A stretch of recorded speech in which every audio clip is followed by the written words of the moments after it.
Je suis Morad Montazami, je suis le co-commissaire de cette exposition avec ma collègue Madeleine Decaulnay.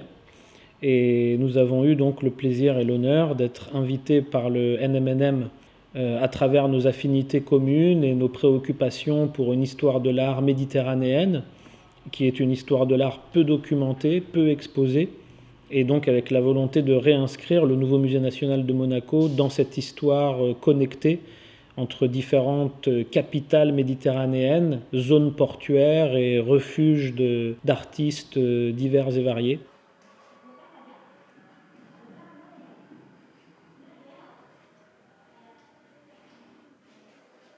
La vision du surréalisme qui est donnée dans cette exposition, c'est de fait une vision d'un surréalisme plus cosmopolite, avec l'esthétique de l'étrange, du bizarre, de l'onirique, dans une folie artistique, dans une excentricité poétique qui est finalement le miroir déformant de la violence du monde.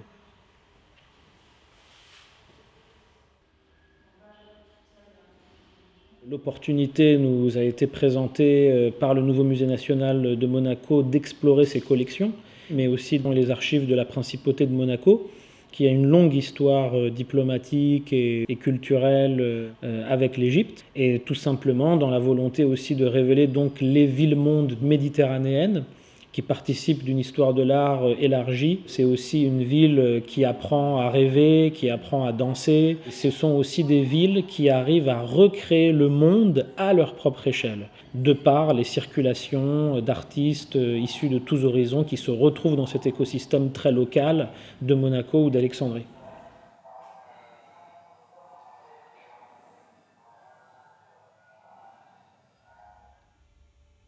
La salle qui s'appelle Monaco-Alexandrie Ville-Monde fonctionne donc un petit peu comme la matrice de l'exposition et montre aussi justement l'émergence de cette ville-monde, cette dimension maritime, portuaire, d'échanges commerciaux et politiques. On retrouve aussi dans cette salle toute la thématique effectivement des cabarets et de la danse.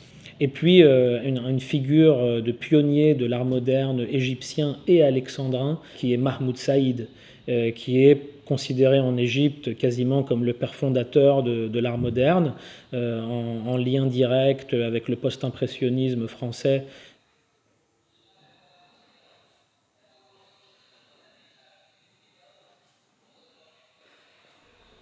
La littérature et la poésie sont au cœur de cette esthétique visuelle de la ville-monde et du surréalisme.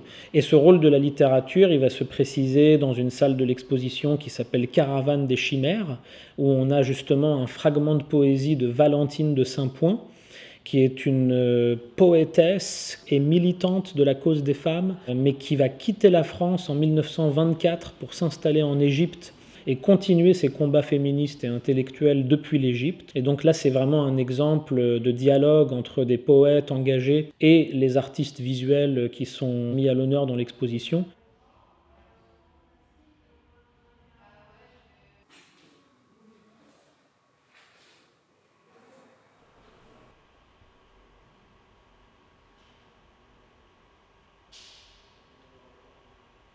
On a aussi des objets diplomatiques comme des statuettes et des amulettes d'Égypte antique offertes par l'Égypte à la principauté de Monaco, qui sont des cadeaux que peuvent se faire les États entre eux et qui s'avèrent des objets avec une certaine aura qu'on a eu le plaisir de pouvoir intégrer dans l'exposition pour leur redonner une vie, notamment dans la salle qui s'appelle Égyptomanie. Mais des artistes comme Kees van Dongen ou Alphonse Visconti, s'ils n'étaient pas proprement surréaliste, cultivait des affinités avec le surréalisme.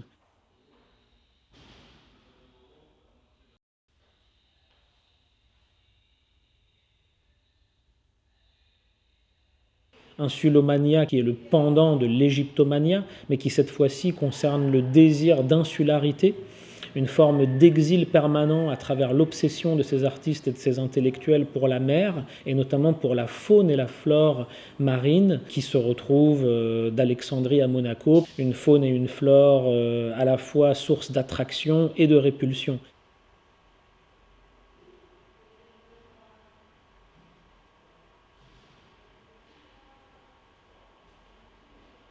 Et ce désir d'insularité ensuite va prendre d'autres formes jusqu'à l'émergence du noyau dur des surréalistes égyptiens, qui concerne donc la salle Vive l'art dégénéré et qui cette fois prend son titre d'une réaction politique, puisque le groupe des surréalistes égyptiens, notamment mené par Georges Henein, Ramsès Younan, Fouad Kamel et qui s'est formé au Caire, était une réaction à l'exposition de l'art dégénéré des nazis. C'est la solidarité avec les artistes ostracisés par les nazis que le noyau dur du surréalisme égyptien, qui s'est autoproclamé le groupe Art et Liberté, s'est formé.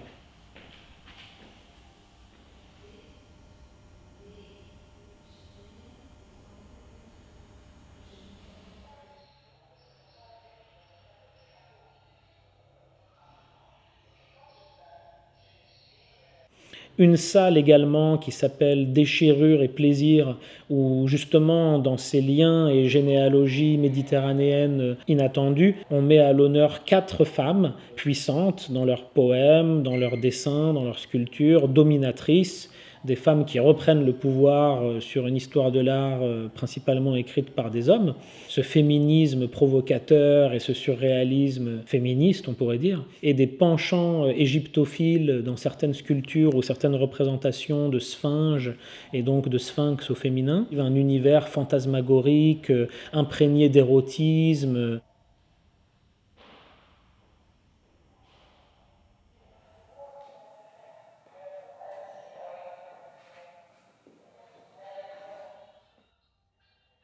Dans la dernière salle de l'exposition, Monaco-Alexandrie, ville nocturne, qui est finalement le prolongement de Monaco-Alexandrie, ville-monde, une ville qui rêve, une ville qui danse, une ville qui s'affiche.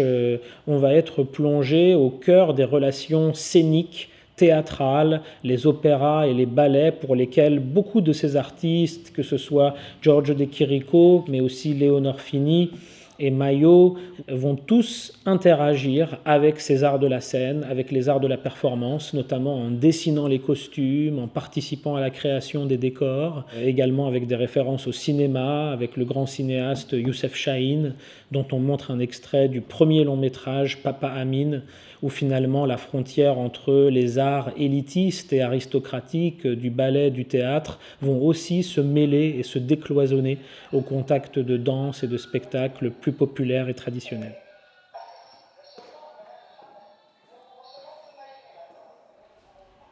Il est clair que la majorité des artistes de l'exposition sont des figures à redécouvrir, à réhabiliter, et que c'est vraiment le sens premier de cette exposition que de leur redonner une scène vivante et à la mesure de leur talent, de leur créativité.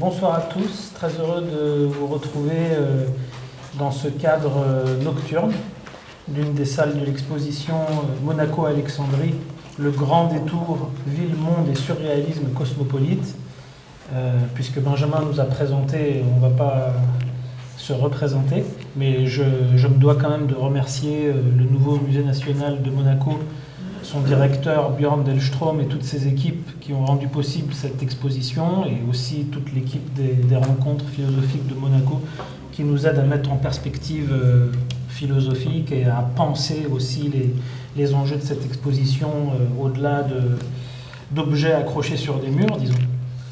Ce qu'on se propose de discuter, et débattre et échanger ce soir, c'est justement des regards croisés entre nos différents intervenants, donc qu'ils soient philosophes, spécialistes des avant-gardes méditerranéennes ou artistes, à travers un parcours justement iconographique, mais aussi littéraire, composé de certaines images que vous aurez déjà vues dans la visite de l'exposition, certaines peut-être que vous n'avez pas vues dans l'exposition, et aussi de manière intertextuelle, faire se croiser différents auteurs, différentes figures, différentes sources littéraires et poétiques qui tissent ou qui dessinent ce cosmopolitisme méditerranéen, mettant en jeu les deux villes-mondes que sont Monaco et Alexandrie.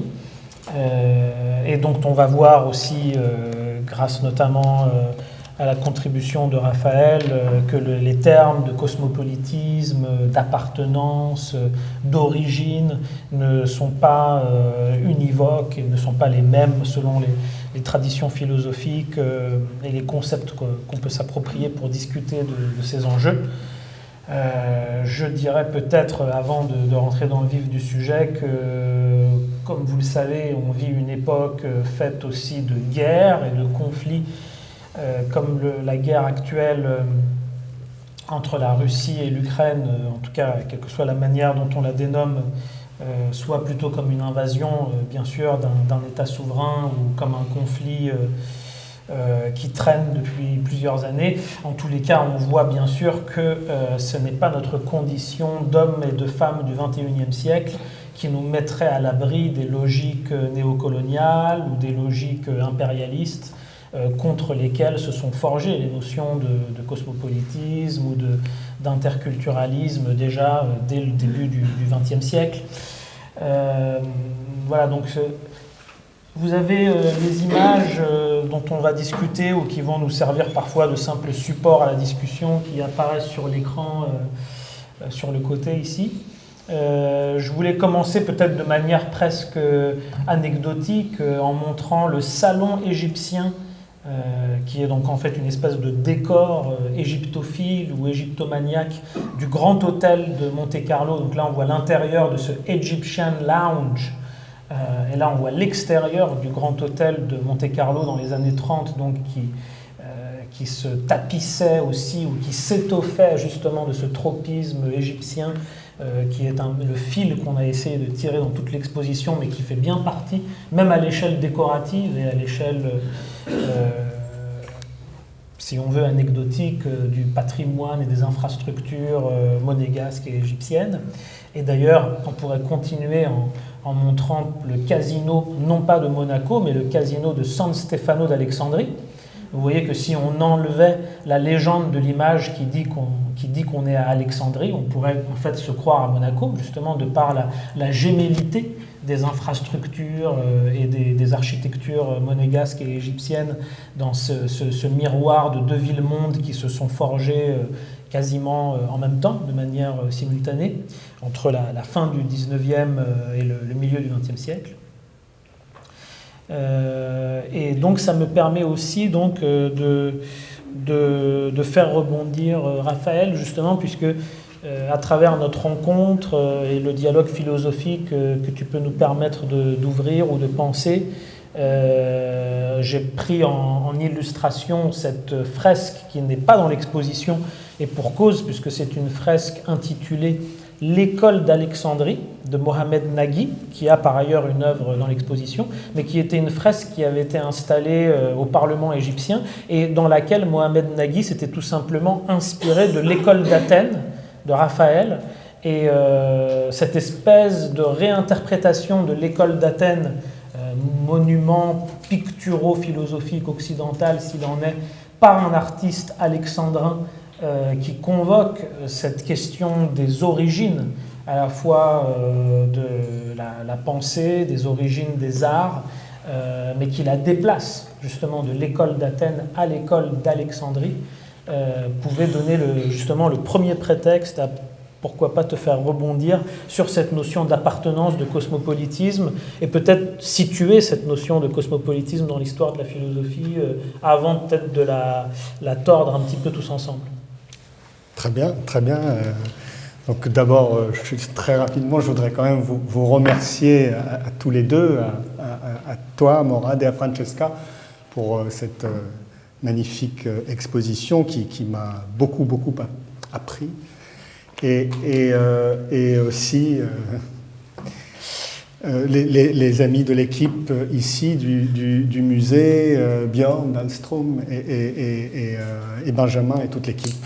Donc, si mon intervention aujourd'hui se veut philosophique, c'est peut-être surtout parce qu'elle se penche sur l'esthético-politique, parce qu'elle se tient entre esthétique et politique, entre l'un et l'autre, sur les bords de l'un et l'autre, à l'écoute des relations, des liens, des connexions difficiles entre art et politique. La question qui est la mienne et qui, je crois, est au centre de cette exposition, que je viens tout juste de découvrir, bien que j'ai lu le très très beau catalogue avant, et que je vais essayer de déployer beaucoup trop schématiquement, et donc celle du cosmopolitisme, comme tu viens de le dire. Cette question du cosmopolitisme à laquelle se voit immédiatement liée celle de l'hospitalité et de ses lois compliquées, aporétiques, se situe justement pour nous, et je crois pour vous deux, sur ces bords-là de l'esthétique et du politique. La question du cosmopolitisme, question donc aussi d'hospitalité, se situe au cœur de ces tensions, de cette pression aussi, qui dure indéniablement depuis la nuit des temps, mais qui prend une forme ou des formes toutes particulières à notre époque dite moderne et contemporaine. Dans la modernité, le cosmopolitisme est ancré de manière explicite, de manière très claire, dans l'État-nation, dans un certain concept de souveraineté et d'emprise, de maîtrise ou d'autorité territoriale, dans certaines modalités nouvelles d'affirmation identitaire, nationale, nationaliste, dans une logique spécifique des frontières, des limites et des conditions quant à l'accueil. Conditions quant à l'accueil de l'autre, des fermes contours quant à la détermination du chez-soi, de l'être-soi, c'est dire des contrôles des points de passage, ce qu'est passé, où passer, qui peut passer, qui ne le peut pas. La question du cosmopolitisme se tient pour nous, contemporains, tout entièrement sur les bords. Elle tourne autour des bords que cette exposition cherche à brouiller, dans le très bon sens du terme, à malmener dans le très bon sens du terme, dans ces oppositions stables et fermes entre le soi et l'autre, l'hôte et l'arrivant, l'Occident et l'Orient, l'homme et la femme, on l'a vu aussi, l'homme et l'animal. Mais c'est à partir d'une autre histoire que l'occidentale, d'une autre histoire que celle de l'appropriation souverainiste de l'hospitalité, qu'elle procède, cette exposition. Est-ce une histoire orientale? Je ne sais pas trop le dire, c'est certainement une histoire alexandrine et monégasque aussi, en tout cas. Tous les artistes ici représentés parlent et agissent dans plus d'une langue, plus qu'une seule langue, dans plus d'une culture, dans plus d'une histoire, plus d'une appartenance, et au-delà, et avant toute logique identitaire, une et univoque, assurée d'elle-même, faisant ainsi voir et entendre, faisant résonner des antinomies et des incompatibles dans les mêmes phrases, les mêmes œuvres. On n'a jamais une seule langue, on n'a jamais un seul pays, on n'a jamais une seule culture. Qu'être alexandrin, l'être à la manière dont vous parlez et à la manière des artistes ici montrés, ce n'est pas simplement l'affirmation ou la proclamation d'une richesse d'identité, comme on le dit trop souvent, une richesse d'attributs. Être alexandrin, c'est tout ça, et autre chose encore. Cela ferait signe, en plus, vers un certain trouble de l'identité. Une manière aussi de troubler, d'introduire le trouble dans ce que l'on appelle trop facilement l'identité. Trouble de tout chez soi, trouble de tout besoin de possession, langue et culture traversées, fissurées, divisées ou disloquées. En effet, Et comme certains philosophes nous l'ont rappelé, contrairement à ce qu'on est le plus souvent tenté de croire, et en philosophie, c'est dire entre esthétique et politique, il faut savoir prendre au sérieux la croyance, l'être, la langue, la culture, l'histoire n'ont rien en propre, ne possèdent pas naturellement de propre. Tous les rapports que nous entretenons avec ces mêmes philosophèmes de propre, d'identité, de retour à une prétendue originarité, et quelles que soient les références historiques ou les revendications qui s'y déploient, les appels et les rappels de récits nationaux, identitaires et souverainistes qui s'y font entendre, ne se constituent qu'au cours d'un procès non naturel de construction politico-fantasmatique. Ils sont toujours dogmatiquement présupposés. C'est aussi pour cela, parce qu'il n'y aurait peut-être jamais d'appropriation absolue d'une langue, d'une culture, d'un lieu, qu'il n'engage que la rage, la violence et la jalousie de l'appropriation.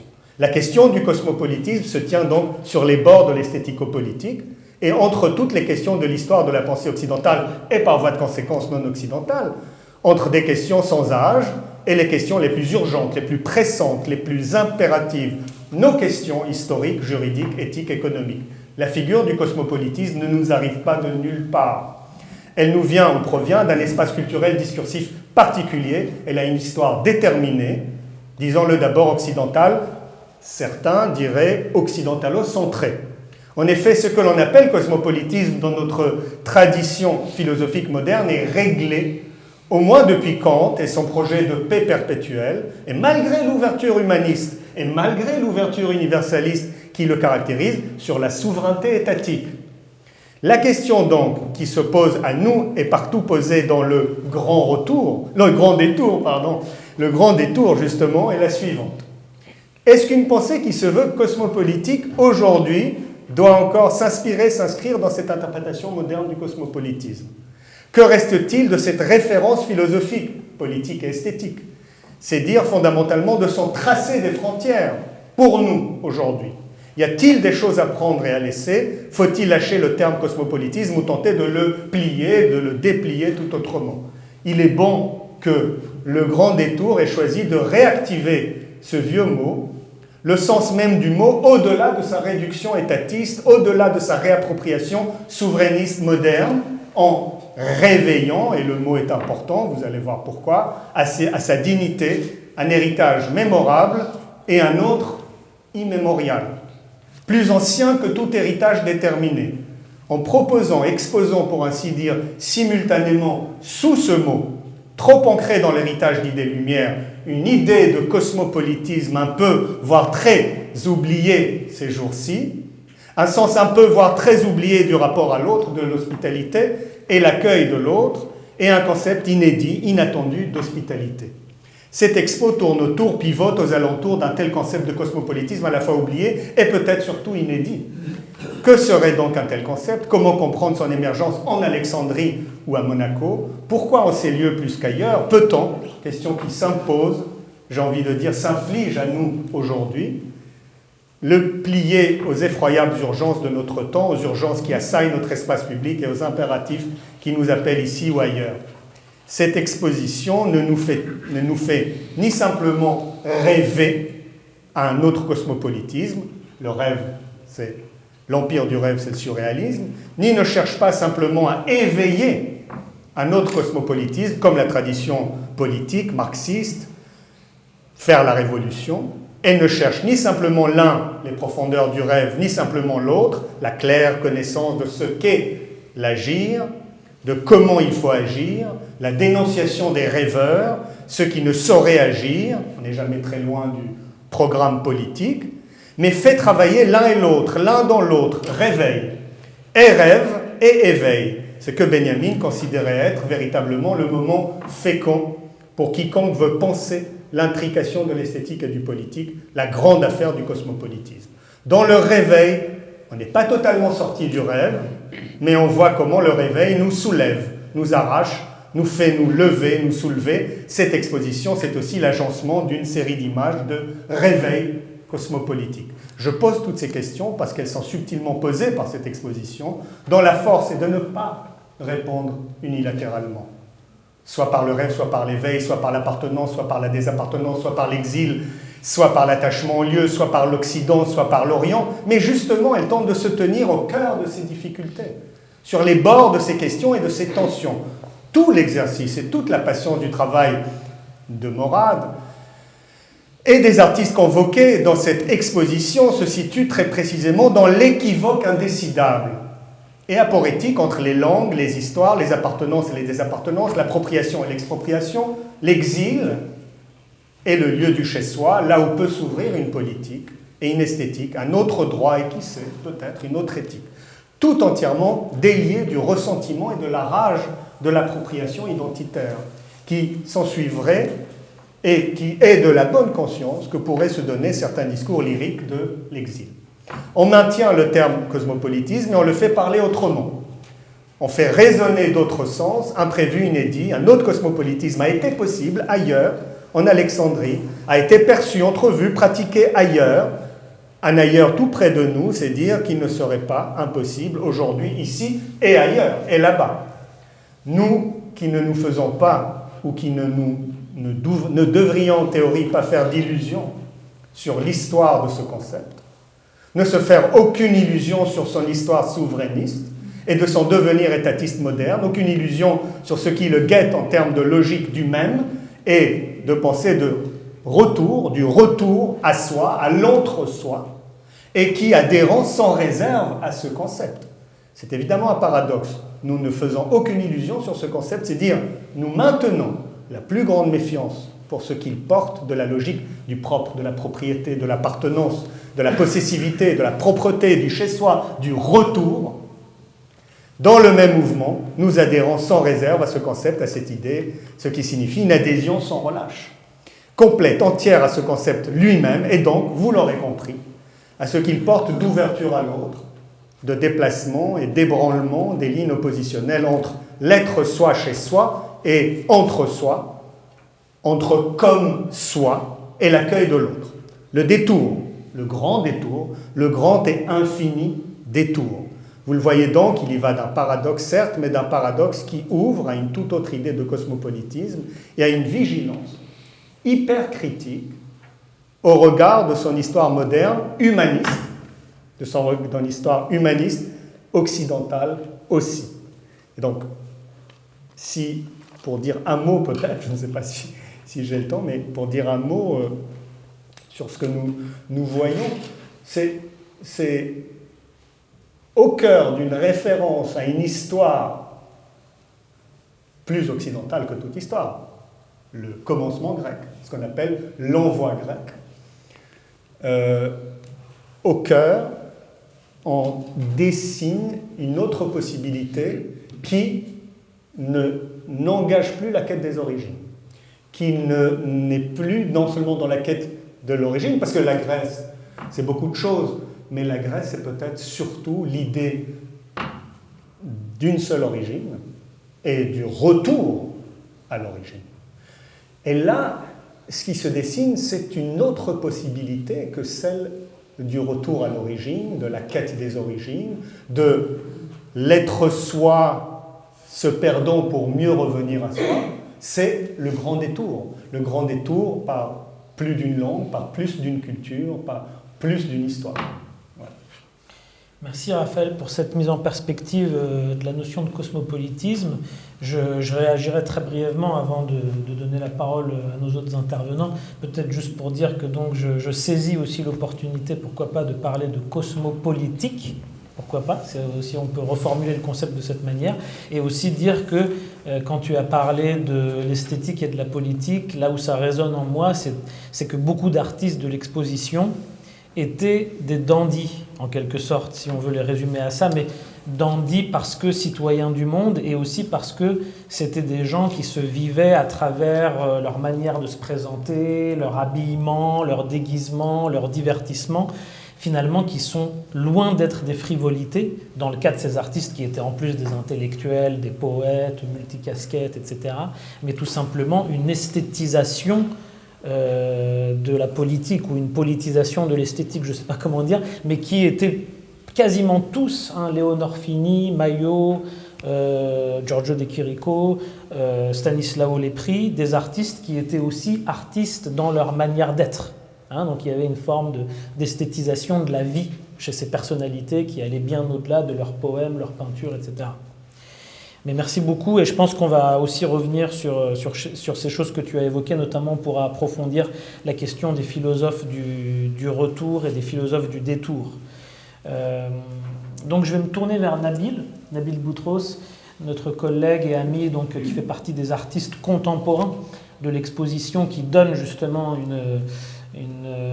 qui donne un vie, en quelque sorte, à une exposition plutôt patrimoniale et centrée sur le XXe siècle. Notamment pour évoquer, donc ici on voit une photographie de la plage de Stanley Bay d'Alexandrie, qui n'est pas une photo de Nabil, qui est une photo d'archives qui remonte à la première partie du XXe siècle, où en fait la notion de tourisme, de loisir, finalement aussi d'une forme d'oisiveté intellectuelle ou de loisir intellectualisé que pouvaient représenter Monaco et Alexandrie, se joue, y compris sur le bord de plage. Vous avez tout au fond de l'image qu'on voit ici, donc on est à Alexandrie, une enseigne écrite en tout petit, parce que c'est tout au fond de l'image où c'est écrit Deauville. Parce qu'en fait, il y avait toujours ces références aux autres zones portuaires ou de ces zones de contact méditerranéennes. Donc le fait d'avoir des enseignes, tout à l'heure vous avez vu que le casino s'appelait San Stefano, là on a des hôtels avec des enseignes Deauville, un petit peu comme si la Riviera française et ou monégasque s'invitait dans le décor égyptien de la même manière que le décor égyptien s'invitait dans le musée de Monte-Carlo. Et là où l'œuvre de Nabil nous intéresse particulièrement, c'est que Nabil a revisité tous ces lieux emblématiques, connus, moins connus, d'ailleurs emblématique ou pas, parce que l'œuvre photographique de Nabil sur la ville d'Alexandrie, donc à travers la série qui s'appelle Alexandria Revisited, et qui date des années 90, qui m'a particulièrement intéressé justement comme une espèce d'épilogue au XXe siècle et d'un regard rétrospectif sur la grande Alexandrie cosmopolite qui, au moment où Nabil a fait cette espèce d'épopée photographique, donc dans les années 90, était plutôt donc la grandeur d'Alexandrie plutôt en délabrement ou en décadence. Ici, on voit cette photographie qu'il a prise de cette plage bien connue de Stanley. Et peut-être, avant de regarder d'autres photos de ta série, parmi celles qu'on peut voir dans l'exposition, te demander de nous raconter ta rencontre et ton lien avec cet écrivain très important égyptien qui s'appelait Edouard El Kharat, dont les œuvres arabophones sont traduites, plus ou moins bien traduites en français, notamment aux éditions Actes Sud. Est-ce que tu pourrais tout simplement commencer à nous raconter comment s'est cristallisée ta rencontre avec Edouard El Kharat, qui était vraiment une mémoire vivante de cette Alexandrie du XXe siècle, et comment finalement ça a donné lieu à ton projet photographique? Le départ du projet photographique était mes propres souvenirs d'enfant Alexandrie, où j'ai vu, y compris dans ma famille, dans ma propre famille, qui est d'origine syro-libanaise, enfin j'ai vu ce qui est resté de ce qui est décrit dans Laurence Durel et dans le cosmopolitisme, appelez-le comme vous voulez, qui est représenté ici. Sachant que ça, c'est une toute petite élite qui vit à Alexandrie, et qu'Alexandrie est une ville particulière, parce que c'était presque depuis l'arrivée des Anglais, c'était en 1882, c'était une ville où c'était presque chacun faisait son marché. Les Italiens pauvres venaient devenir riches, les Grecs, les Arméniens plus tard. Et du coup, le cosmopolitisme, c'est parce qu'il y avait une sorte de liberté. On disait, on va en Égypte. Enfin, il y a une ambiguïté quand on était à Alexandrie de dire, on va au Caire ou en Égypte, c'est le même mot qui est utilisé, on sortait. Alexandrie, créée par Mohamed Ali, mais il y a très longtemps, du coup, l'Égypte traditionnelle, pharaonique, n'a jamais été du bord de mer. Les Égyptiens ont toujours craint, n'ont pas aimé la mer. Donc Mohamed Ali a fait ça, mais avant lui, il y avait Alexandre, bien sûr, les Ptolémées. Donc cette ville a cette vocation, et quand tu parlais de l'école d'Alexandrie, c'était pas une boutade que ce tableau, parce que bien sûr, lui, il a mis des cheikhs, il a mis des oulémas, etc. Mais en réalité, il y avait une vraie école d'Alexandrie grecque qui a été créé avec, autour des divinités mixtes entre les Grecs et les Égyptiens. Et quand on dit que tout a commencé chez les Grecs, enfin l'Occident a toujours pensé que tout a commencé chez les Grecs, ce début, qui est évidemment faux parce qu'on n'arrivait pas à déchiffrer les hiéroglyphes. Dès qu'on a commencé à le faire, on a mis quand même une bonne centaine d'années, au milieu du XXe siècle, et encore, c'est pas tout à fait établi, on réfère toujours aux Grecs, mais ils sont allés tout chercher, en Perse et en Égypte. Ensuite, ça a été transmis aux Arabes, puis on transmis aux Espagnols. Enfin bon, c'est cette espèce de possession que décrit bien Raphaël, c'est que, en fait, ça circule, le savoir et les traditions circulent. Et les Grecs, mais je sais pas, tous les Grecs, Aristote, Pythagore, ils sont tous passés par cette école d'Alexandrie. Il y a un célèbre film d'Hypatia qui explique la fin de cette école-là, parce que le christianisme, dans ses débuts, était très crispé, donc n'a plus toléré rien du tout, or qu'avant, il y avait les Grecs qui débattaient avec les Juifs, qui débattaient avec enfin, il y avait toutes sortes, tout était possible. Le christianisme est arrivé en Égypte parce qu'il y avait cette école.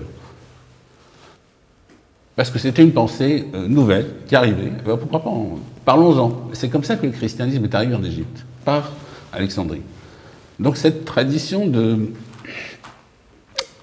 mélange est propre vraiment à Alexandrie, mais ce milieu cosmopolite des années, qui est effectivement plus axé sur les nationalismes qui sont naissants, y compris le nationalisme égyptien, qui était aussi naissant, qui devenait très très puissant, se référant aussi encore à une origine rêvée, qui est celle des pharaons, en opposition pour buter les Anglais dehors. Bon, c'est une façon comme une autre de se défendre, mais Alexandrie, c'était pas que ces gens-là. Je veux dire, j'ai connu ces rues, j'ai connu, quand j'étais enfant, j'ai connu des gens qui avaient des tableaux, enfin, c'était incroyable, comme c'était la différence entre le Caire et Alexandrie, je parle des années 50-60, était énorme. Et à l'époque, Alexandrie était encore figée dans cette époque-là.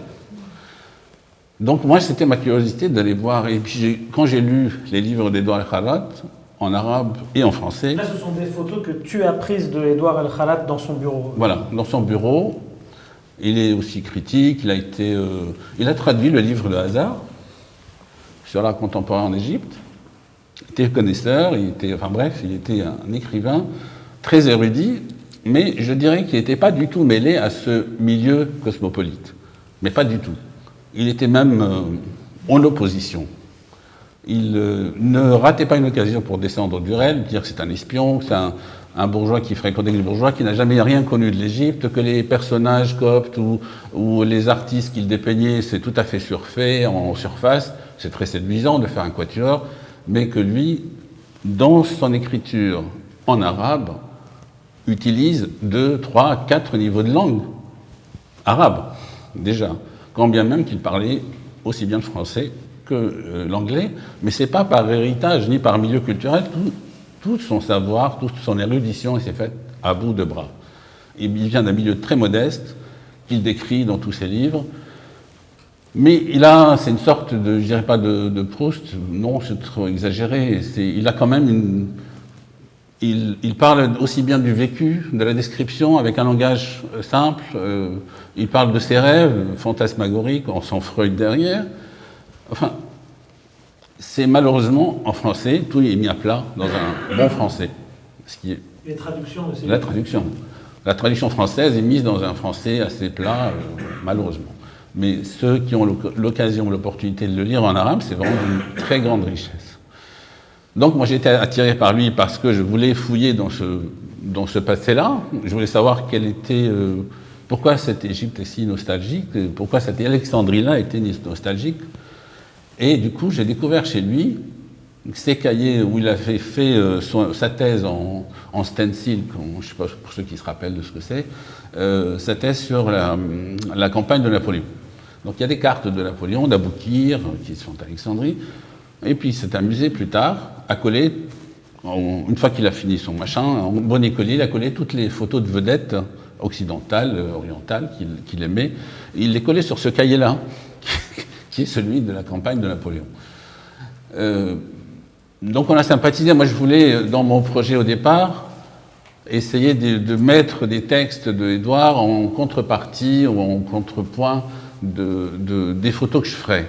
Mais malheureusement, toutes ces descriptions de ces états d'âme, de la moindre cahute, des détails du visage d'une femme ou de son corps, de la vague, enfin, tout était tellement... Ces descriptions étaient tellement imagées que mes images à côté ressemblaient à des illustrations plates. Donc j'ai abandonné le projet. Mais ça m'a permis d'aller fouiller dans les cartes d'état-major anglais et allemand. J'ai trouvé les cartes d'Alexandrie de 1940. 1942, juste avant la bataille de Malamé. En même temps que tu parles, je commence à montrer les photos de ta série. Voilà. Donc j'ai fouillé Alexandrie de l'époque de cette manière-là, c'est-à-dire en 90, 95, 98. J'ai commencé à regarder.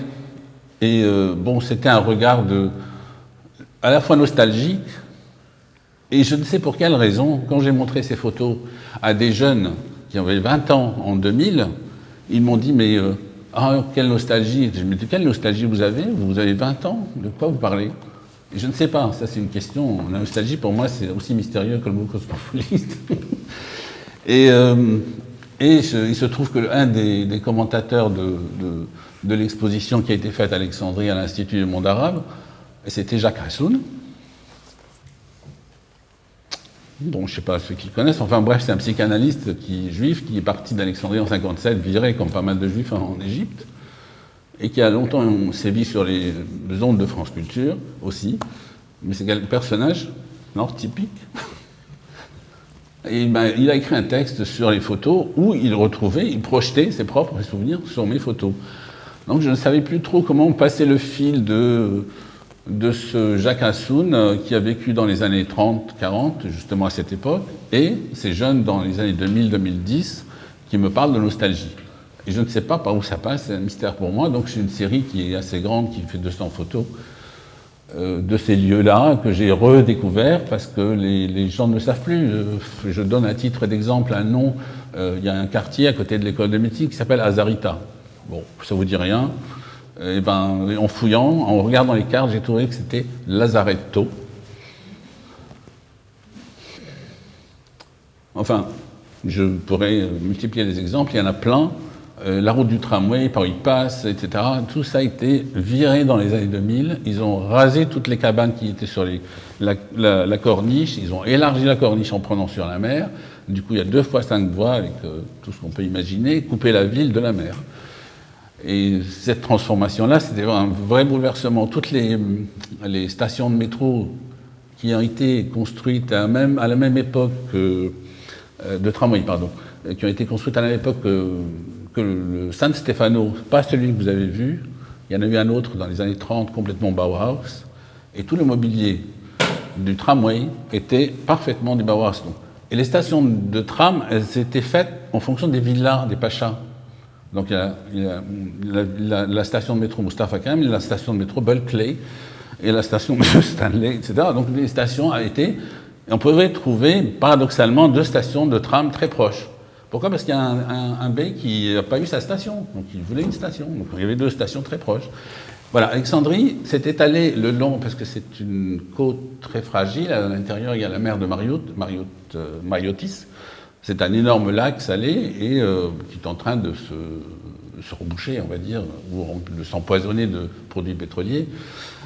Mais enfin, la station Ramleh, ça veut dire sable, a permis le démarrage de lignes de tram qui va jusqu'à Muntaza, qui va à l'est jusqu'au palais du roi.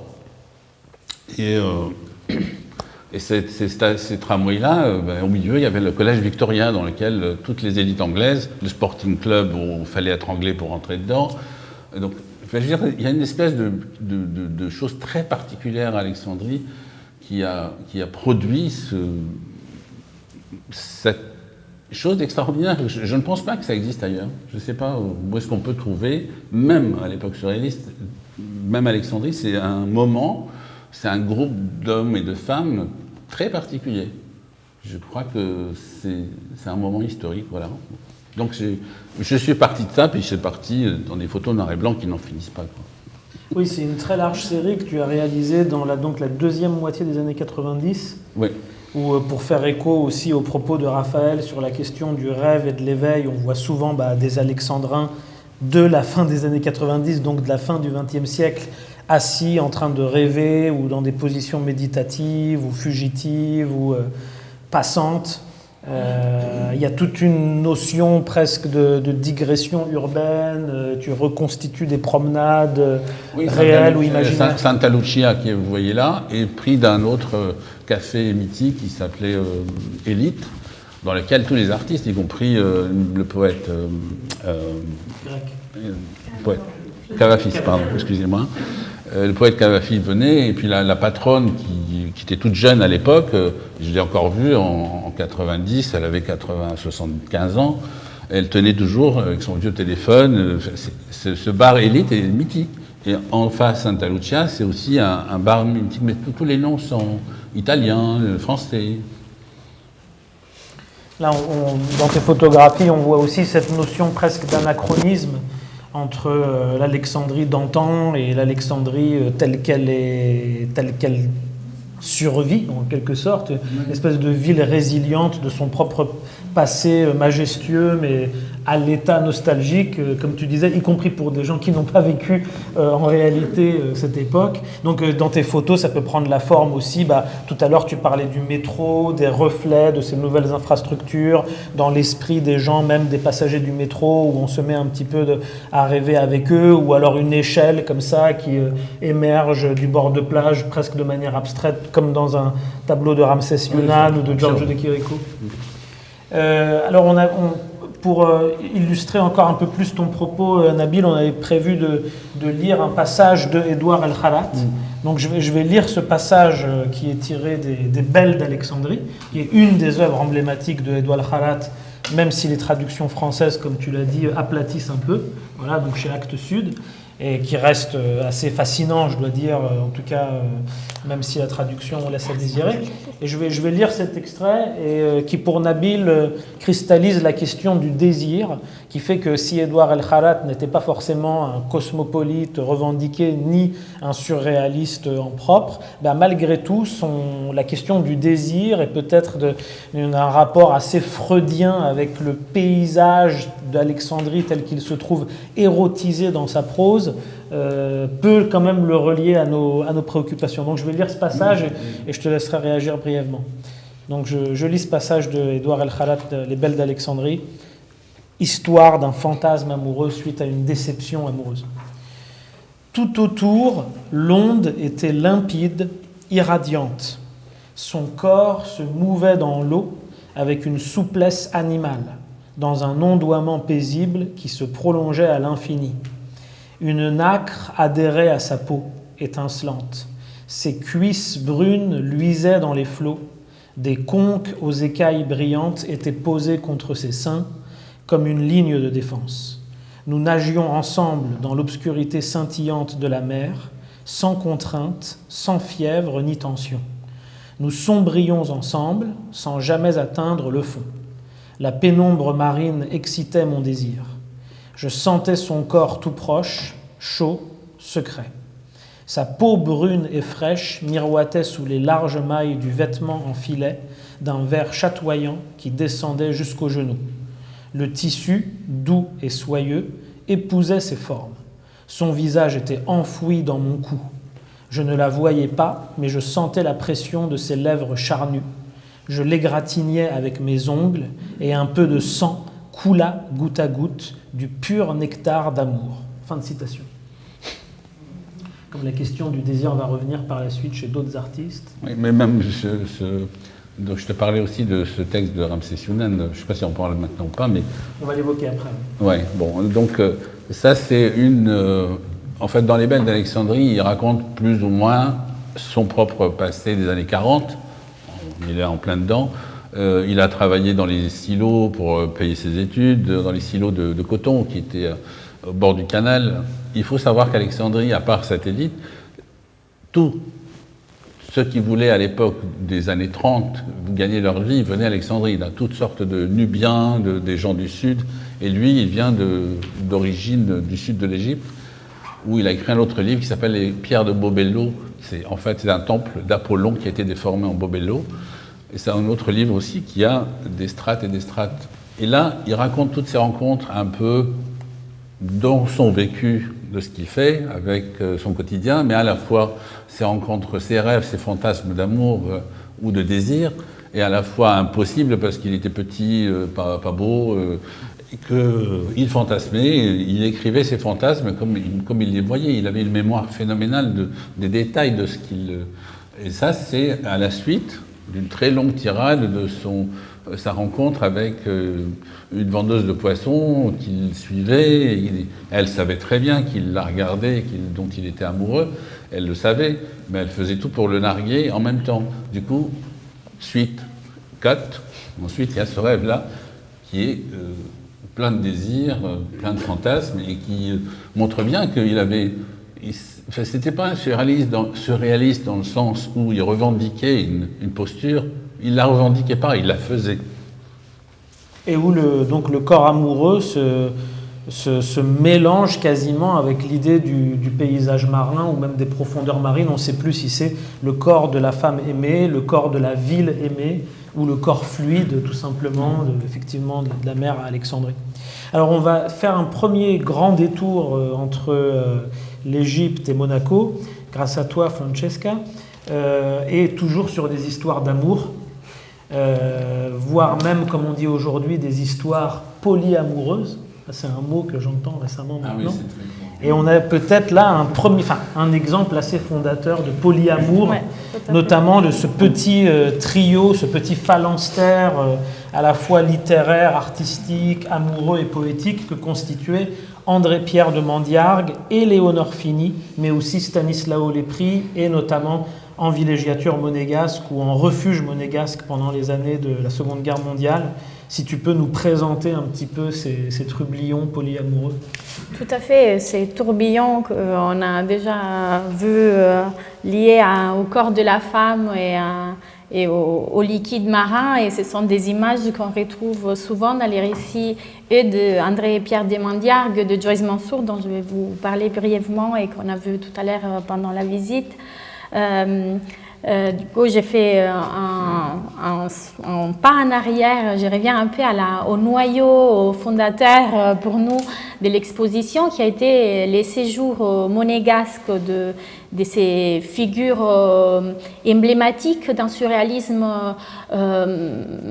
non orthodoxe, qui ont côtoyé les groupes parisiens de André Breton, mais qui ont voulu toujours être à l'écart et non inféodés à une figure tutélaire, à une figure centralisante.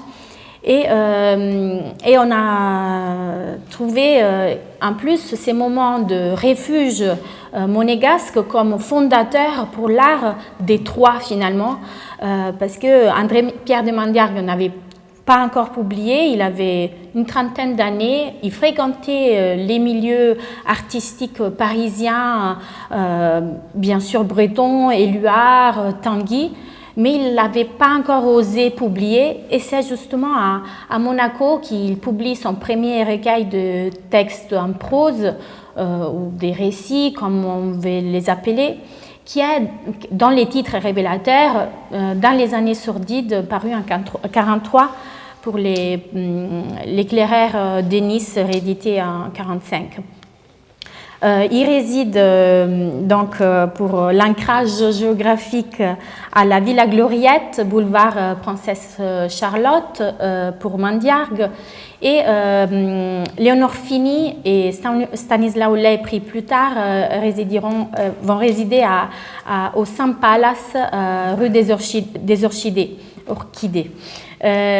Orchidée qui est une fleur que Léonore Fini représentera plusieurs fois dans ses tableaux, et qui a évidemment une valeur sexualisée, sexualisante, dont les allusions sont évidentes.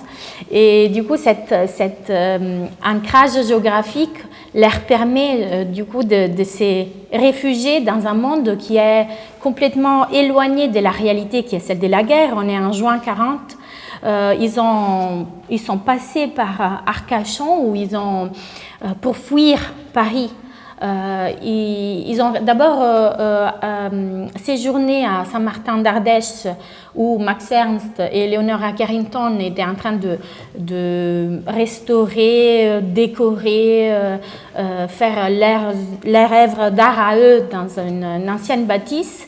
Ils quittent, donc ils descendent vers les sud, vers les midi, ils passent par Arcachon où ils restent quelques semaines auprès de Salvador Dali et sa femme Gala. C'est la photo qu'on voit avec Mandiargue, Fini et Dali. Oui, Gala qui venait de former un couple avec Dali après avoir été en couple avec Paul Éluard. Ils hésitent s'y rester à Arcachon. Les Dali songent, rêvent de quitter la France pour les États-Unis. Les Mandiargue Fini, les couples n'osent pas aller si loin et ils pensent que Monaco est un bon compromis, pas trop loin d'Italie où Fini avait grandi et où il y avait sa mère à Trieste. Et dans cette...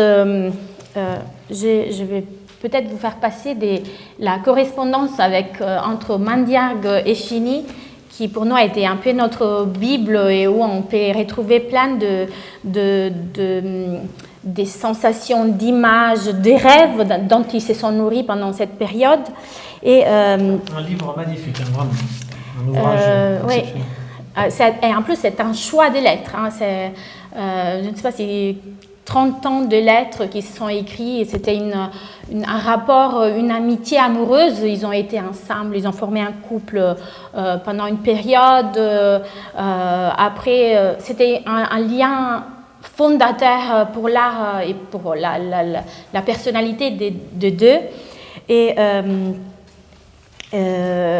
Mandiargue dit que les années sordides, celles du titre de son ouvrage, sont celles de la guerre où il s'est éloigné de la réalité en se réfugiant à Monaco. Et pour un surréaliste, s'éloigner de la réalité, c'est évidemment nourrir tout cet imaginaire onirique dans lequel il baigne les deux, qui s'influencent, s'échangent des récits de rêves,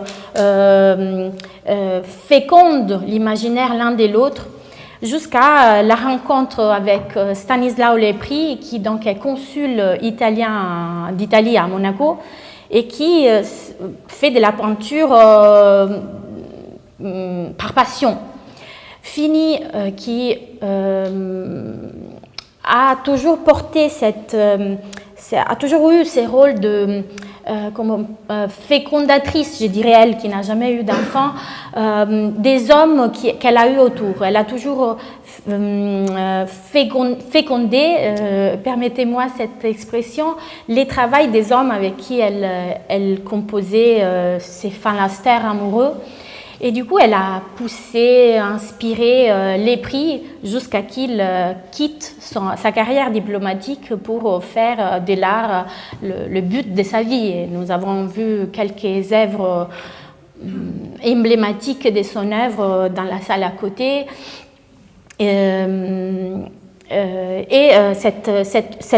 Ces rôles fécondateurs que je disais de Léonore Fini, on les retrouve aussi auprès de Mandiargue, parce que c'est elle qui l'incite à se libérer de ses peurs, de ses craintes, de son sentiment de non-légitimité pour publier. Et elle lui offre des magnifiques dessins qui illustrent son premier ouvrage, et leur rapport a toujours été à la base de la naissance de leur art et de leur capacité à être surréaliste dans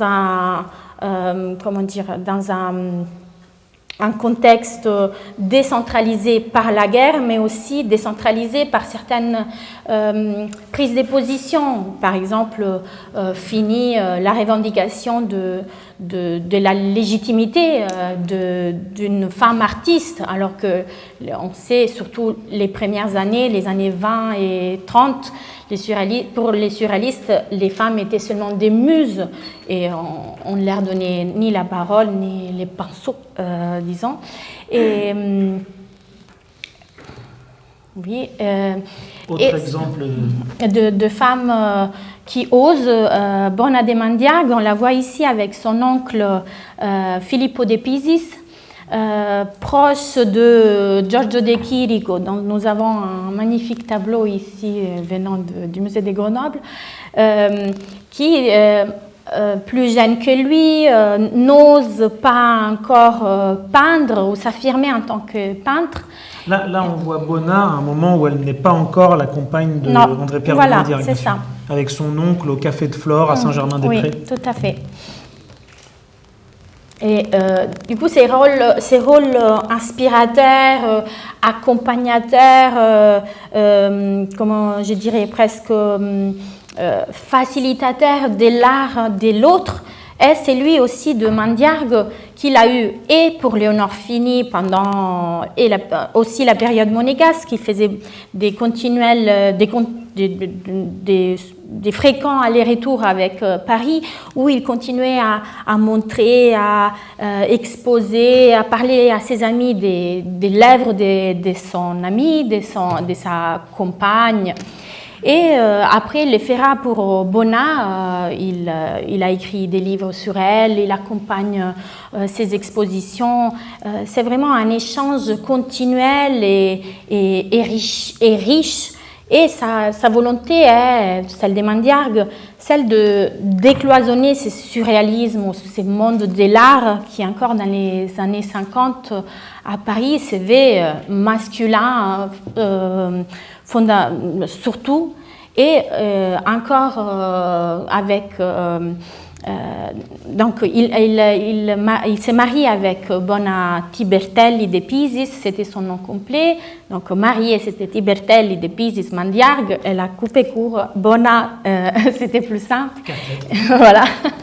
Ils sont du coup allés en voyage de noces en Égypte, où ils ont rencontré Joyce Mansour lors d'une des réceptions, fêtes, lectures chez Maria Cavadia, qui était une romano-grecque installée en Égypte après avoir vécu en France, mariée avec un ministre égyptien, et qui a été un des salons littéraires dans lesquels les surréalistes ont rencontré Lee Miller, qui était en Égypte, mariée avec un Égyptien elle aussi, Georges Hénin, dont on a parlé tout à l'heure, et la jeune Joyce Mansour, qui habitait Zamalek, tout près de l'hôtel des Mandiargue, en villégiature, et qui, André-Pierre de Mandiargue, tombe amoureux d'elle.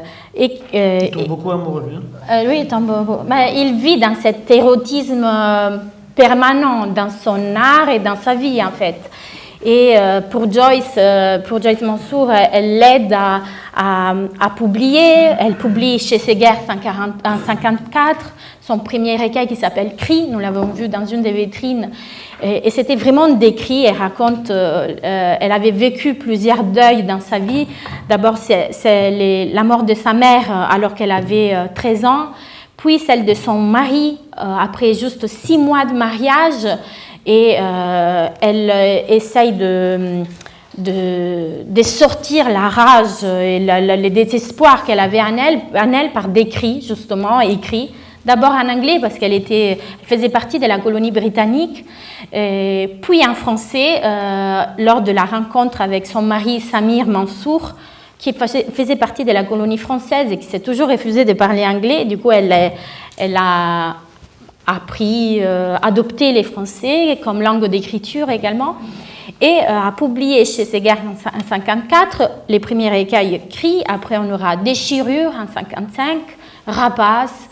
tous ces imaginaires d'une violence féminine pour revendiquer justement sa liberté d'expression et son droit à faire de la poésie ou de l'art. Et Mandiargue a toujours facilité cela. Et je vous lis juste une petite citation extraite de la correspondance de... Non, Mourad va nous la lire, qui a une meilleure édition que moi. Redis-nous l'extrait de la correspondance. De la correspondance de Mandiargue avec Mansour lors de l'édition d'un de ses recueils, donc Rapace, en 1960. Il dit... Oui, je tiens énormément à ce que paraissent enfin superbement ces poèmes que j'aime. Je veux que ce livre fasse enrager, crever de rage, tous ceux et celles qui ne veulent pas s'apercevoir de ce que tu es. Les mêmes à peu près d'ailleurs qui refusent d'apercevoir la peinture de Bonnat, trouvant sans doute que des femmes qui sont belles n'ont pas le droit d'être autre chose que des objets de plaisir ou des personnages mondains. J'ai pour toi une admiration fanatique et sans réserve. Cette admiration qui était à la base donc, de ses rapports avec les personnes, les personnalités et les femmes qu'il côtoyait. Donc Joyce Mansour, qui finalement, après son installation à Paris en 1956, devient, on dit, l'égérie surréaliste parce qu'enfin, une femme inscrite avec droit, je dirais, dans les groupes surréalistes. Elle participe à des expositions. Oui, je vous ai apporté aussi mon cadeau de Noël, c'est le lexique succinct de l'érotisme, catalogue d'une exposition qui a eu en 1959, où on retrouve Pierre de Mandiargue, Bonnat, Joyce Mansour et d'autres surréalistes qui revendiquent du coup les grands thèmes surréalistes qui est celui de l'érotisme, et où on voit dans une sorte de jeu les différents mots, la définition des mots détournés à la manière surréaliste. Si vous voulez les faire circuler, c'est avec plaisir. C'est un petit ouvrage rare que je m'amuse à feuilleter de temps en temps et qui me rappelle, du coup, c'est les travaux de Joyce Mansour, Étrange demoiselle, comme elle s'est définie elle-même dans un de ses premiers poèmes de cri. C'est les premiers poèmes qui ouvrent la petite plaquette de chez Segers. Alors voici un extrait justement de ce fameux recueil de Joyce Mansour de 1953 qui s'appelle Cri. Je lis un court extrait pour faire écho aux explications de Francesca. Les vices des hommes sont mon domaine, leurs plaies, mes doux gâteaux. J'aime mâcher leurs viles pensées, car leur laideur fait ma beauté. Les machinations aveugles de tes mains sur mes seins frissonnants, les mouvements lents de ta langue paralysée dans mes oreilles pathétiques, toute ma beauté noyée dans tes yeux sans prunelle, la mort dans ton ventre qui mange ma cervelle, tout ceci fait de moi une étrange demoiselle. Et là, on voit bien le rapport entre amour et mort, Eros et Thanatos, qui sont fondateurs pour Mansour, Fini, Bonnat, Mandiargue. Une de ses œuvres qu'on a vues aussi dans l'expo sont ces objets méchants que Mansour faisait avec ses mains. Voilà, des bouts de mousse. Voilà, et c'est un peu la même approche, si vous voulez, des tableaux de Bonnat qui déchiraient, découpaient, passaient à la machine à coudre. Et on voit les traces de ces espèces de cicatrices ou des points de suture de la chair, des vestes, des tissus qui étaient aussi celles de leur art. Merci Francesca. Du coup, je ne sais pas Raphaël si tu veux rebondir suite à tout ça, pas de manière historiographique comme Francesca qui, elle, étudie vraiment toutes ces trajectoires artistiques et poétiques et qui nous a montré à quel point la question de l'origine et la question de l'appartenance à une ville ou à un pays est totalement relative, totalement fragmentée, éclatée à travers ces trajectoires déviées, voire déviantes. et qui peut peut-être faire écho dans une réflexion philosophique à ce que tu avais commencé à me raconter autour de philosophes du retour et philosophes du détour. Peut-être pour resituer ces dichotomies, et bon, il faut évidemment éviter autant que possible les dichotomies, je crois, mais peut-être pour la resituer, commencer par raconter que je t'ai posé la question de savoir d'où vous est venu le titre de l'exposition, le Grand Détour. Parce que, voilà, je t'ai posé la question parce qu'il se trouve que les philosophes, comme tu dis, du détour, ce sont les philosophes qui m'intéressent avant ceux du retour, et plus que ceux du retour. Et peut-être si vous voulez juste dire un mot là-dessus, ça me permettrait d'essayer de dire quelque chose de sensé. Moi, à la base, le Grand Détour, c'était un jeu de mots sur le grand tour que les intellectuels et les artistes français faisaient en Italie au XIXe siècle, dans un esprit romantique et aussi finalement à l'origine même du terme de tourisme, pour aussi se souvenir que l'idée même de tourisme, à la base, n'est pas du tout désintellectualisée. À la base, le tourisme, c'est lié à une culture littéraire, poétique, picturale, etc. Et donc, du coup, on a pris ce jeu de mots, plutôt de parler de grand détour, pour rappeler un petit peu cet esprit de villégiature intellectuelle et poétique, et souligner le fait que dans l'exposition, on fait plusieurs grands écarts, quoi. D'accord. Alors, donc pour rebondir un peu sur ce que tu viens de dire, évidemment, quand j'ai vu le Grand Détour, je me suis dit « Ah, bah tiens, voilà, c'est génial. Il s'agit de penser contre la pensée du retour. » Enfin, contre, autrement, au cœur, en déplaçant... Retour aux origines. Retour. Alors voilà, c'est la structure du besoin et pas celle du désir, justement, qui a été mentionnée. Une certaine histoire de la philosophie, c'est vrai, est travaillée par ce que j'ai appelé aussi fantasme, par le fantasme du retour, le retour à soi. C'est le récit odysséique. Nous avons une origine que nous perdons parfois pour un certain temps seulement, pour mieux revenir à nous-mêmes.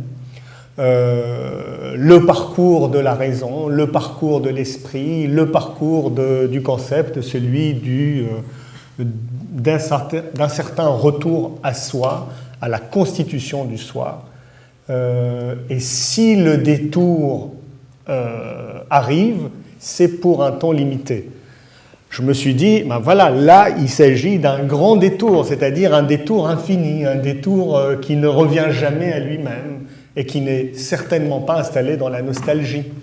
Voilà, donc je pensais surtout à ça, et j'imagine que ce n'est tout de même pas pour rien que enfin, c'est aussi pour toutes ces raisons-là que le titre vous est venu à l'idée. Absolument, oui. Merci à toi, Raphaël. Du coup, peut-être qu'on peut...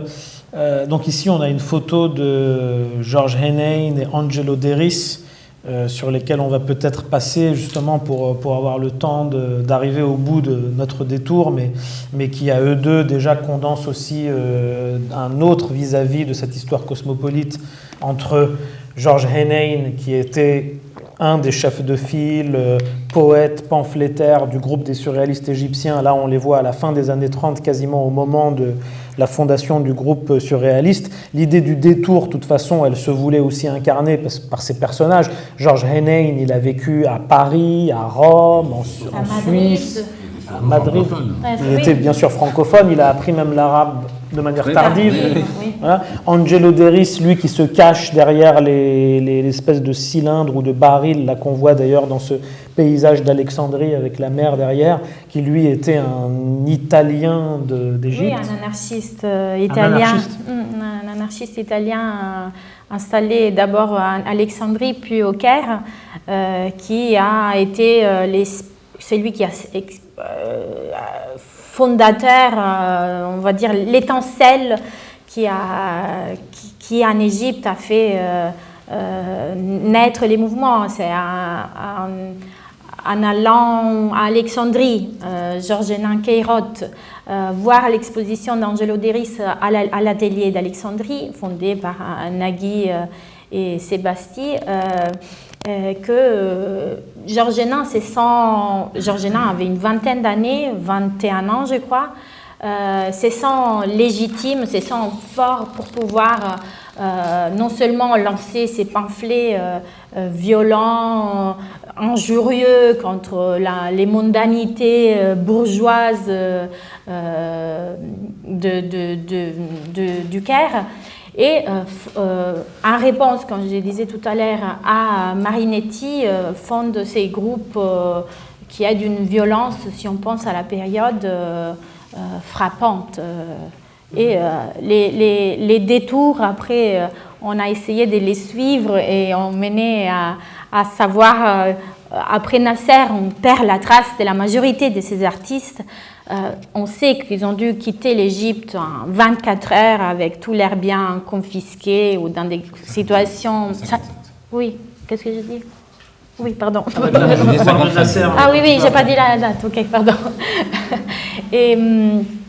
Et du coup, par exemple, Maria Cavadia, dont je parlais tout à l'heure, on n'a aucune trace. On ne sait pas si elle est retournée en Suisse, elle avait déjà vécu en Roumanie.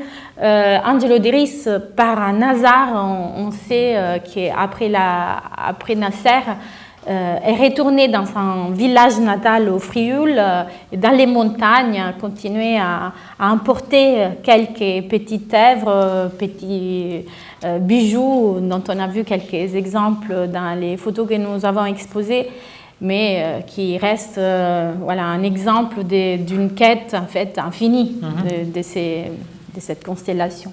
Alors, peut-être un autre artiste ou philosophe du détour, qui était effectivement et peintre et philosophe, critique culturel, traducteur, penseur de son époque, c'est Ramsès Younan, dont on vous remontre ici une peinture que vous avez vue dans le parcours de l'exposition, qui tient un rôle très particulier, très frappant dans son iconographie, puisque c'est une peinture de 1945, donc vraiment à la veille du départ de Ramsès Younan, qui quitte l'Égypte pour la France, où il va connaître un destin d'ailleurs relativement tragique, contrairement à une forme peut-être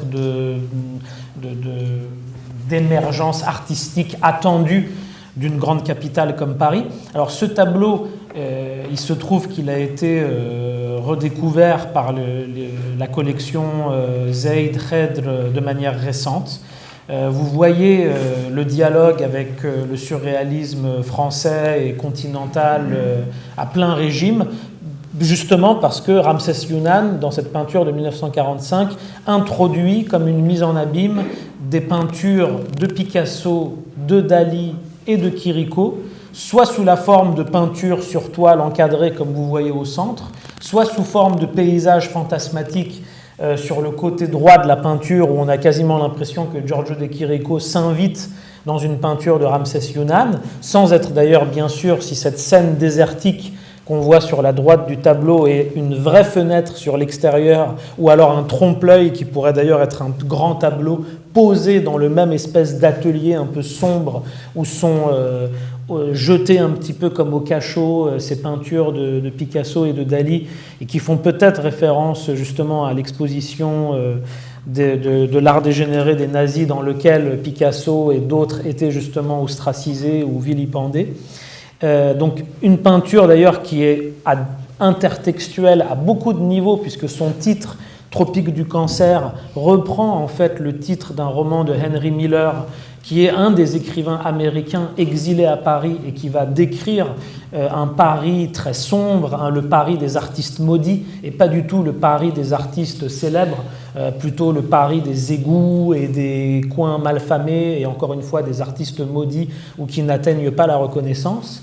d'ailleurs qui était aussi en lien, je crois, avec Maillot, qui était très lié avec les écrivains américains exilés à Paris.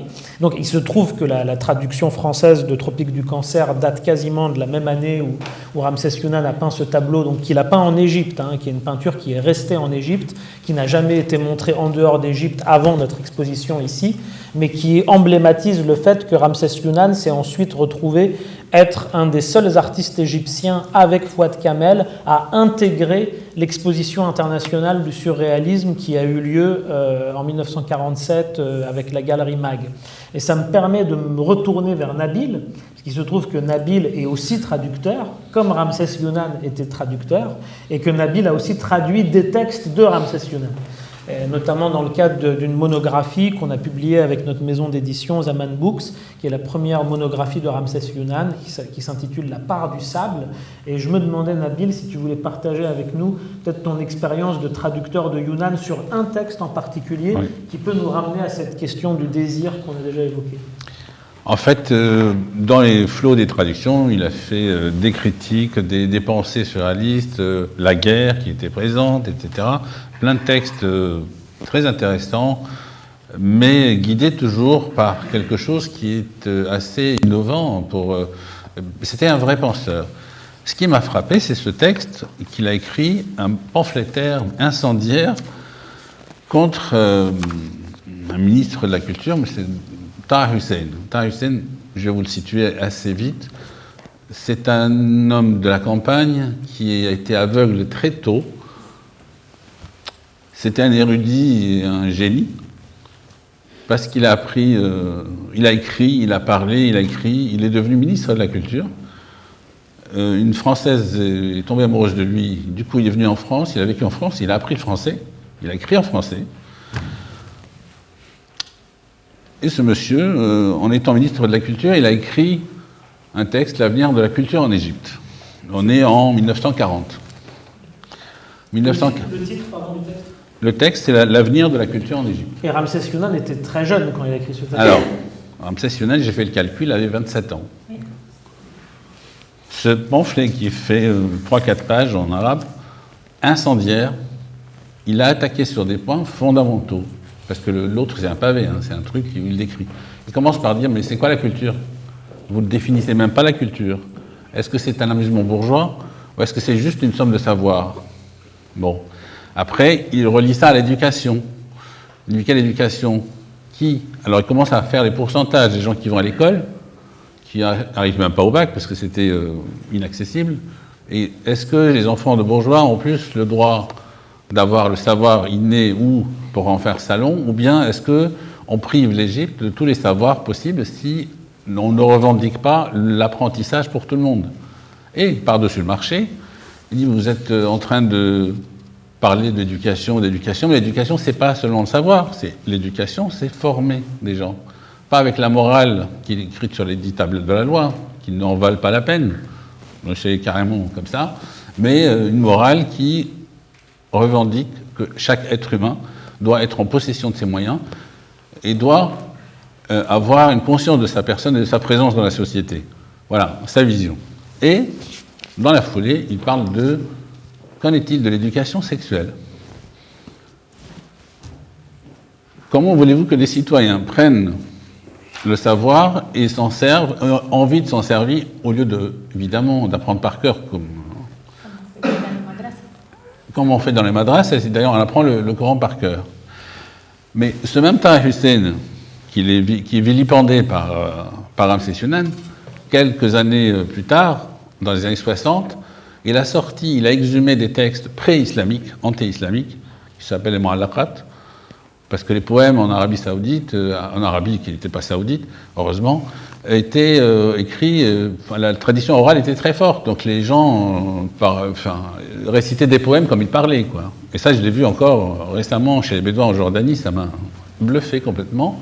Il y a des concours de poèmes, les gens ont une tradition orale poétique très forte.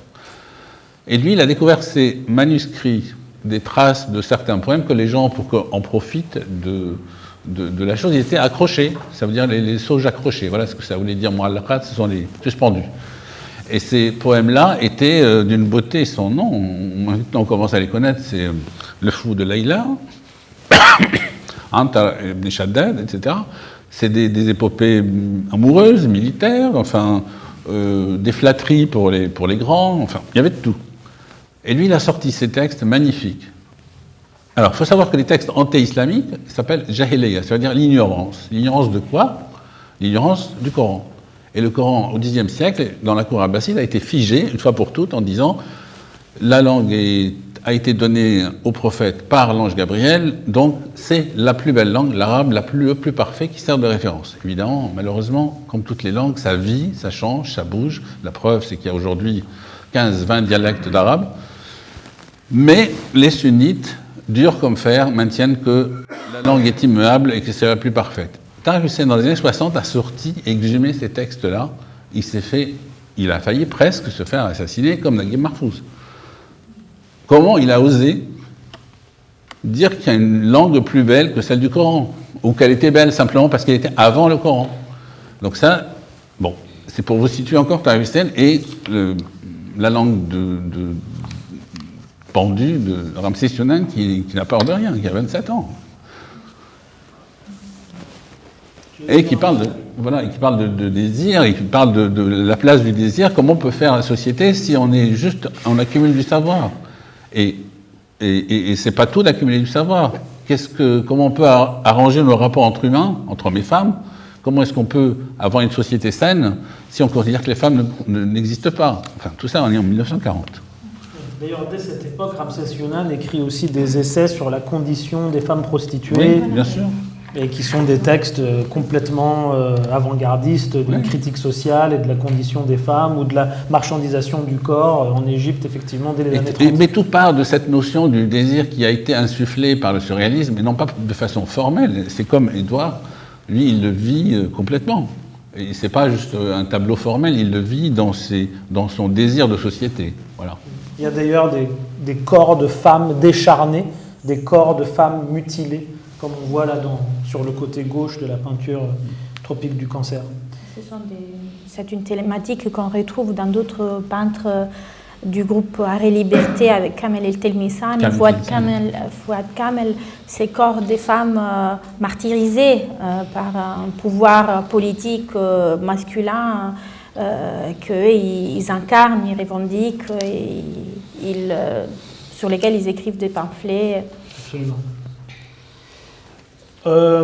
Pour terminer tous ces détours, il était aussi important d'évoquer la question des racines égyptiennes du mouvement futuriste dit italien, dont on réalise grâce à des recherches qui peuvent être faites justement par des chercheuses comme Francesca qu'il n'y a jamais justement un point d'origine ou un retour à quelques mouvements artistiques que ce soit, donc futurisme italien, notamment par le détour qui est le rappel de la naissance de Marinetti, le fondateur du mouvement futuriste qui est né à Alexandrie et que Mussolini va presque envoyer en prêche futuriste pour des conférences que Marinetti donnera en Italie, et puis aussi la figure de Valentine de Saint-Point qui lui répond dans son fameux manifeste de la femme futuriste. Si tu veux nous dire quelques mots là-dessus, et puis on pourra lire un extrait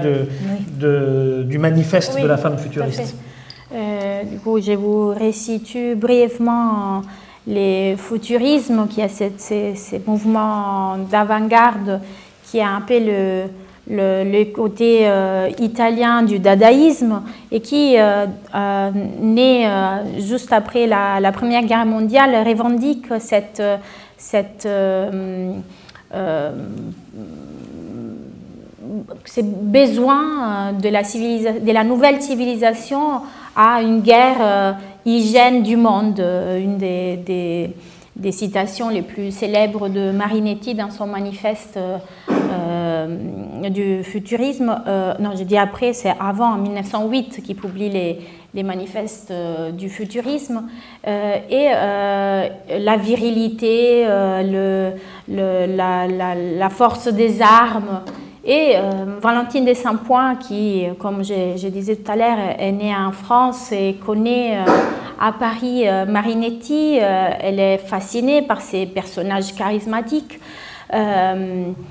Lui répond avec les mêmes tons qui sont ceux de Marinetti, en revendiquant cette force, cette violence belligérante qui peut évidemment être aussi celle des femmes et qui l'est au quotidien, où elle revendique cette féminité, cette masculinité qui est dans les hommes et dans les femmes à égale mesure. Si tu veux lire un petit passage du manifeste, c'est assez... Donc le manifeste de la femme futuriste dans lequel Valentine de Saint-Point répond à Marinetti, qui est un texte qui date de 1912 Voilà. et qui peut être considéré quasiment comme un des premiers pamphlets féministes, même si c'est un féminisme qui se revendique d'une certaine masculinité inversée. Oui. Et d'ailleurs, comme c'était la journée des droits de la femme, Oui. il n'y a pas très longtemps, c'est toujours bon de se rappeler de ce texte. Je regarde. Ah oui, voilà, pardon. Alors, je vous lis cet extrait qui a toute son actualité finalement, à travers des luttes pour les droits des femmes qui continuent aujourd'hui à travers le monde évidemment, et dans le monde arabo-musulman s'il en est. Manifeste de la femme futuriste. Réponse à Marinetti. Il est absurde de diviser l'humanité en femmes et en hommes. Elle n'est composée que de féminité et de masculinité. Tout surhomme, tout héros, si épique soit-il, tout génie, si puissant soit-il, n'est l'expression prodigieuse d'une race et d'une époque que parce qu'il est composé à la fois d'éléments féminins et d'éléments masculins, de féminité et de masculinité. C'est-à-dire qu'il est un être complet. Les femmes, ce sont les Érinies, les Amazones, les Sémiramis, les Jeanne d'Arc, les Jeanne Hachette, les Judith et les Charlotte Corday, les Cléopâtres et les Messalines, les guerrières qui combattent plus férocement que les mâles, les amantes qui incitent, les destructrices qui, brisant les plus faibles, aident à la sélection par l'orgueil ou le désespoir par qui le cœur donne tout son rendement. Voilà. 25 mars 1912. C'est encore publié en livre de poche aux éditions 1001 Nuits pour réveiller vos enfants et vos cousins au féminisme du début du XXe siècle. Et pour un peu conclure sur les rôles de l'Égypte comme terre d'avant-garde, on sait peu ou presque pas, on a découvert récemment cette autre figure du futurisme égyptien qui est celle de Nelson Morpurgo, il me semble toujours en virlangue. C'était un juif, lui aussi, avocat aux tribunaux mixtes. C'était ces tribunaux qui protégeaient les résidents étrangers qui du coup étaient soumis à la loi du pays d'origine et qui... beaucoup plus jeune que Marinetti, côtoie à Milan où il avait fait ses études les maîtres les plus âgés du futurisme et participe avec eux et est envoyé au Caire fonder le Gruppo Futurista Egiziano et qui est fondamentalement en italien, italophone, mais qui publie ses produits aussi en français et qui a des résultats assez exemplaires de parolibérisme dans des ouvrages comme Il fuoco delle piramidi, qui a été traduit par Jean Moscatelli, une des figures proches du surréalisme. Il y a une version bilingue, italien-français, et qui a accueilli donc, Marinetti lors de ses séjours en Égypte, où en tant qu'académicien d'Italie venait prêcher la parole du fascisme pour essayer de faire basculer la terre d'Égypte, l'Égypte du côté de l'autre côté. Oui, mais l'Égypte était tentée. Oui, il y avait des partis d'extrême droite en Égypte. Oui, puis Il y avait fondés par des, nazis, Égyptiens aussi. Du coup, c'est pour ça que la terre était en équilibre précaire et la communauté cosmopolite a longuement hésité, je dirais, a été fascinée par cette figure de Marinetti qui osait crier avec des bruits, des vraies performances poétiques sur une scène plutôt habituée à un art académique, bon enfant, je dirais. Bien, je crois qu'il va nous rester quand même un petit peu de temps pour ouvrir la discussion avec le public, en tout cas je l'espère, et je vous invite à remercier avec moi nos intervenants pour cette très belle discussion.